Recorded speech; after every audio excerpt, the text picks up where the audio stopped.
E aí, tá gostando dos relatos? Então o que você acha de deixar um like aí no vídeo, hein? Gosta dos relatos? Deixa o seu like, mesmo que seja nos cortes.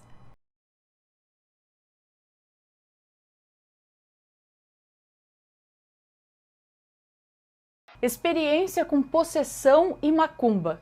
A moça que nos conta esse relato mora no interior do Paraná e hoje vai contar uma história que aconteceu há algum tempo com ela. Ela diz que hoje está terminando a graduação dela, mas isso aconteceu quando ela ainda estava no ensino médio. Então já faz mais ou menos uns 5 ou 6 anos atrás. Primeiro, ela quer dizer que na infância dela, ela nunca teve medo de coisas sobrenaturais. Adorava ver filmes de terror, ouvir histórias assombradas. Mas diz que conforme ela foi ficando mais velha, ela foi ficando com mais medo dessas coisas. E ela acredita que é por conta das experiências que ela teve. Ela diz que se recorda de quando tinha uns 7 ou 8 anos de idade, que ela não dormia à noite. E quando ela estava mais velha, ela perguntou para a mãe dela por que ela não dormia. E segundo a mãe dela, fala que ela dizia que não conseguia dormir porque ouvia passos na casa, o que a deixava aterrorizada na época. E depois disso, o medo dela só cresceu.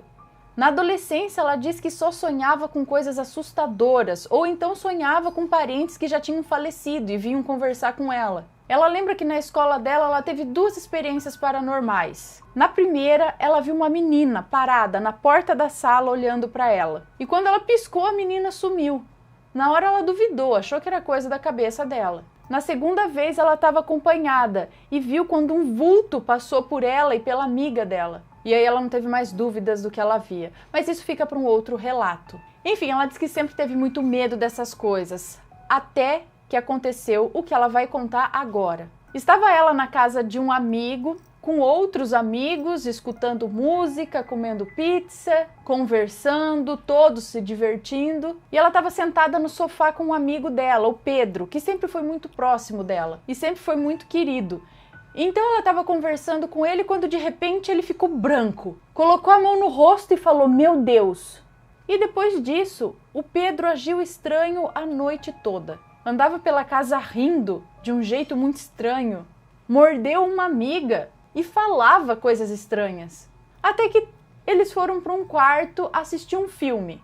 Estavam em 5 ou 6 pessoas no quarto, o Pedro estava sentado na cama com uma outra amiga dela e ela estava sentada no chão. E ele começou a olhar fixamente para o canto do quarto e falava: "Ele está ali, ele está ali." E repetia isso várias vezes.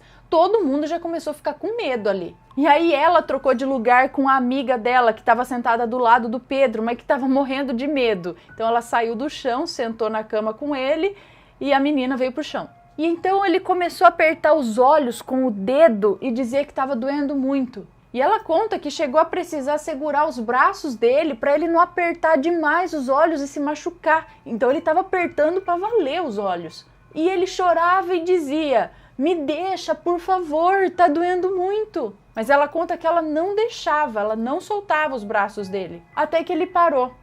Ela ficou preocupada e ligou para os pais dele para virem buscá-lo. E a mãe dele viria para pegá-lo, só que como ela não sabia onde era a casa, combinaram que eles ficariam na esquina esperando a mãe dele. E saíram então todos de casa e começaram a descer a rua até para chegar na esquina. E no meio do caminho, diz que o Pedro parou, olhou para uma casa que estava vazia e escura e disse: "Ele está ali e eu preciso ir lá com ele." E começou a andar em direção à casa. E a moça que nos conta esse relato segurou para que ele não fosse. Ela conta que ele ficou bravo, mas de algum jeito ela conseguiu segurá-lo. E quando chegaram na esquina, a mãe dele estava lá esperando. Ele entrou no carro, olhou para elas e disse: "Tchau, meninas", com um sorriso estranho, olhando para ela de um jeito estranho. Ela disse que uma coisa ela sabia: aquele não era o amigo dela. E ele foi embora com a mãe. E é aí que a coisa começa a ficar estranha, mais ainda. Voltaram todos para casa do outro amigo ou amiga e continuaram assistindo o filme para ver se esqueciam daquilo. Até que todos começaram a receber mensagens no celular do Pedro. E nas mensagens tinha coisas estranhas. Parecia que era coisa tirada da Bíblia. Frases tiradas da Bíblia, mas não eram coisas boas, não. Ela disse que queria lembrar das frases para poder contar pra gente, mas ela não lembra bem o que era. Para ela, diz que a mensagem dizia apenas que ela o tinha traído, que ela não era sua amiga de verdade. Então ela ligou para a mãe dele e a mãe disse que dormiria com ele, não deixaria ele sozinho e que ele não mandaria mais mensagens. Só que as mensagens continuaram. E ela ligou novamente para a mãe dele e disse que as mensagens continuavam chegando, mas a mãe dele disse que ele estava dormindo e que ele não estava no celular. Então quem é que estava mandando essas mensagens? No outro dia, a mãe dele ligou para a moça que nos conta esse relato e pediu para que ela e mais outras 2 amigas que estavam junto lá quando as coisas aconteceram e que também eram próximas da família, para irem até lá. E elas foram. E quando chegaram lá, a mãe dele começou a contar que naquele outro dia, de manhã, quando o padrasto dele estava indo para o trabalho, numa construção, porque o padrasto dele era mestre de obras, ele achou uma macumba lá.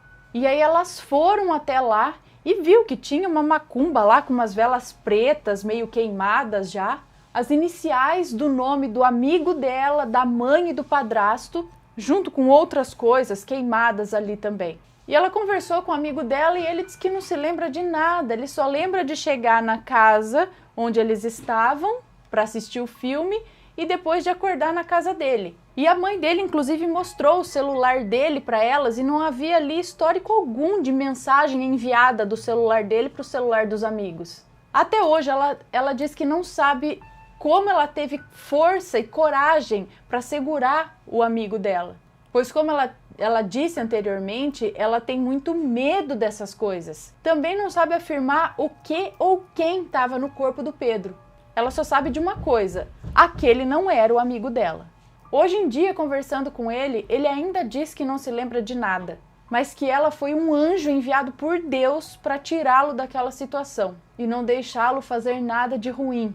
E ela diz que se ela foi um anjo aquela noite, ela não sabe, ela só fica pensando como que ela teve coragem para fazer tudo aquilo aquela noite. Me conta, gostou do relato? Então o que você acha de deixar um comentário aqui embaixo, sempre com respeito, por favor, além do like, é claro.